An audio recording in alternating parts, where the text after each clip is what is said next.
What's up? What's up? What's poppin', YouTube? Hey yo, it's your boy, Nate Dogg 916 coming at you live from Sacramento. Hey man, I finally got a day off, so I decided to make a solo kennel talk type video, man. Welcome to the kennel.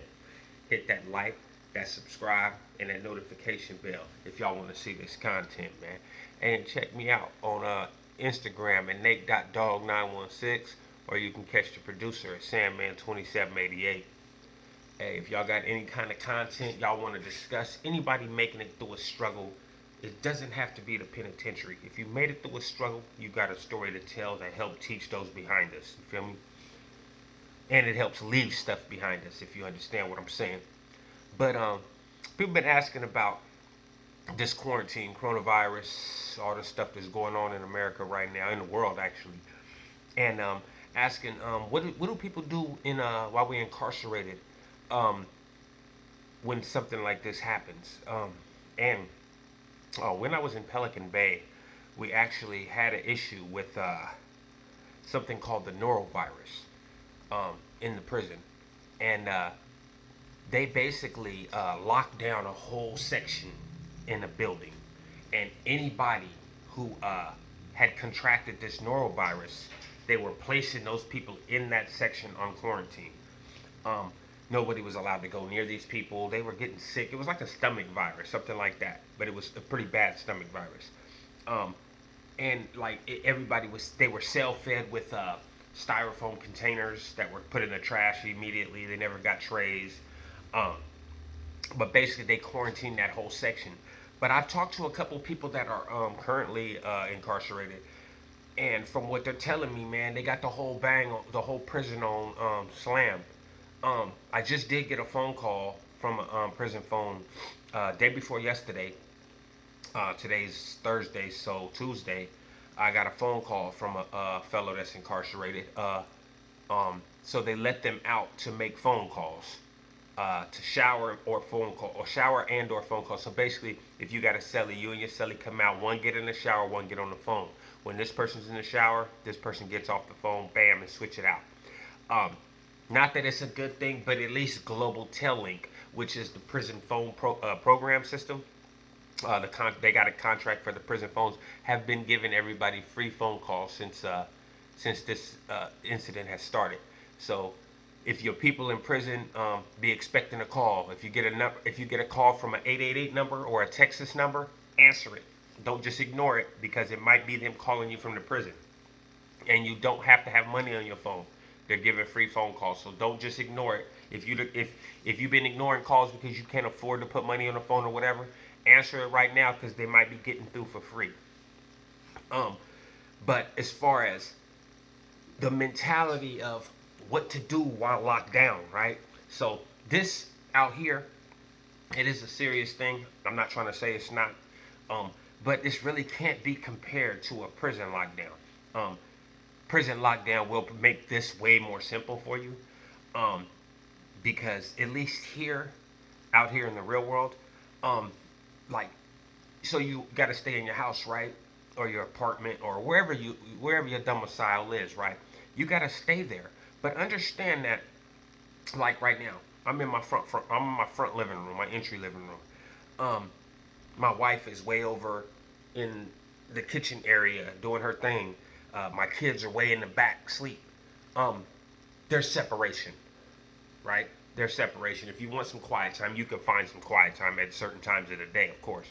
But even since this quarantine been going on, the kids ain't really, they've been home, but they ain't really been all up on us like that. Um, but when you're incarcerated and you get put on a lockdown, that's where you build that mental strength, because you in a cell with one dude. So I hope you like your cellie, or female. I hope you like your cellie, because there ain't no getting away from them. That's the only person you have to communicate with. That's the only person you have to program with. Um, that's what you got. There is no quiet time. I mean, there can be, believe it. Um, I've had understandings with cellies where like within the shoe. A shoe's a whole nother program. See, that's having a lockdown on the main line and having a lockdown in the shoe or to be in lockdown in the SHU, actually, because SHU is just a lockdown program, period. So if you did a SHU term, a regular yard lockdown ain't nothing. You know what I mean? A mainline yard, uh, because it's it's like the SHU every day is locked down, period, and you know it. It's not no, oh, when is this gonna be up?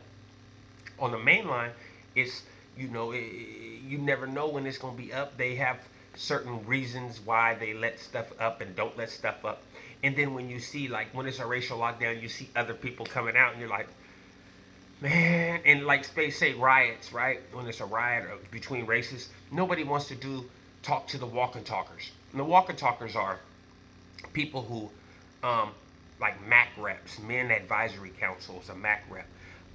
They come around and try to talk and squash the situation, and it's a certain point where if you with the shit and you on that page, it ain't nothing to talk about, man. We used to just close the curtain, like, bruh, keep walking, bruh. And the MAC reps, they know whose doors to stop at and who not to stop at. You know what I mean? But when I was young, don't even stop here. But the best thing you can do during a lockdown is to practice your patience, right? So out here on the streets, you you you you need to practice your patience, because if you are in a situation where, let's say you're in a relationship and everything's good and gravy, and yeah, you guys both go to work, or one goes to school, one goes to work, you guys get a break, right?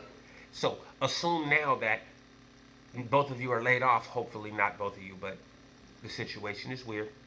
Um, and you're both laid off, and you're both at home. Now it's clap together. You're together all the time. So just practice patience. Take a breath. Understand that this too shall pass. You know what I mean? It's no matter what the outcome of this situation is, it's gonna be over eventually. You know what I mean? No matter what it is, there's nothing we can do about it. There's no reason to stress about it. No reason to get. If it's gonna pop, it's gonna pop.